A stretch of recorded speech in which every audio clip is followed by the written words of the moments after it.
For banking channel में आपका स्वागत है। आज इस वीडियो में हम डिस्कस करेंगे IBPS PO 2020 के प्री एग्ज़ाम पैटर्न के ऊपर। तो आइए स्टार्ट करते हैं इस वीडियो को। IBPS PO का जो प्री का एग्ज़ाम पैटर्न होता है वो लगभग SBI PO के पैटर्न जैसा ही होता है। अगर आप बिगनर हैं और आपको नहीं मालूम है कि इसमें कौन कौन से टॉपिक्स कौन कौन से सब्जेक्ट्स पूछे जाते हैं तो आप इस वीडियो को कंप्लीट देखिए।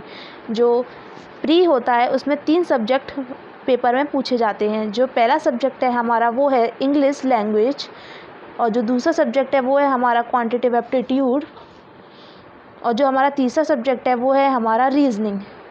इंग्लिश जो हमारा पूछा जाता है उसमें टोटल नंबर ऑफ क्वेश्चन होते हैं वो 30 होते हैं, और जो नंबर ऑफ मार्क्स होते हैं वो 30 होते हैं। इसका मतलब ये हुआ कि एक क्वेश्चन 1 मार्क्स का होगा, और जो आपको टाइम दिया जाता है इस पेपर को सॉल्व करने के लिए वो होता है 20 मिनट्स का। पूरा कंप्यूटर के ऊपर पेपर होता है, लेकिन आप ये बात ध्यान रखिए कि जो टोटल आपको जो टाइम मिलेगा इंग्लिश का पेपर सॉल्व करने के लिए वो 20 मिनट का ही होगा।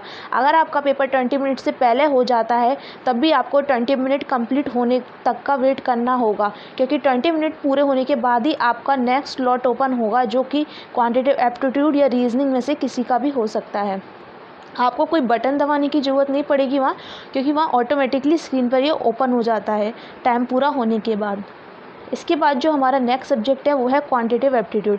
क्वांटिटेटिव एप्टीट्यूड में भी 30 नहीं, इसमें 30 नहीं, इसमें 35 क्वेश्चंस पूछे जाते हैं। देखिए गौर कीजिए, क्वांटिटेटिव एप्टीट्यूड में 35 क्वेश्चन पूछे जाते हैं जो कि 35 मार्क्स के ही होते हैं। इसमें भी एक क्वेश्चन 1 मार्क्स का होगा, और इसमें भी आपको जो टाइम होता है वो 20 मिनट्स का दिया होता है।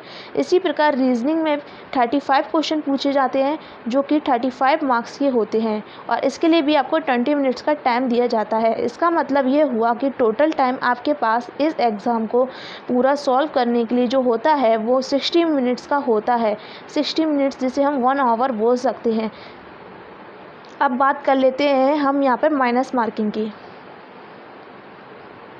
जैसा कि आप देख पा रहे हैं येलो बॉक्स में हमें जो गिवन है वो है there is negative marking in IBPS PO preliminary exam and 0.25 marks are deducted for each wrong answer attempted by a candidate.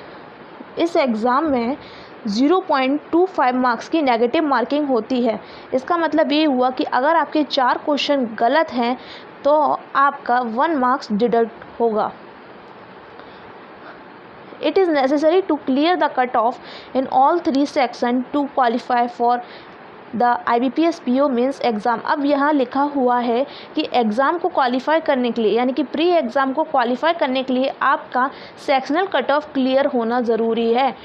Overall cut off के साथ साथ आपको ये चीज़ देखने को मिलेगी PO प्री में कि आप अगर बाई चांस एक भी सब्जेक्ट में, चाहे वो इंग्लिश ही क्यों ना हो, क्वांटिटेटिव एप्टीट्यूड ही क्यों ना हो या रीजनिंग हो, अगर आप एक भी सब्जेक्ट में कट ऑफ क्लियर नहीं कर पाते हैं, चाहे आपका ओवरऑल कट ऑफ क्लियर क्यों ना हो गया हो, तब भी आप प्री में फेल माने जाएंगे, क्योंकि इसमें ऐसा रूल बनाया हुआ है कि आपके सेक्शनल कट ऑफ भी क्लियर होने चाहिए और ओवरऑल कट ऑफ भी क्लियर होना चाहिए।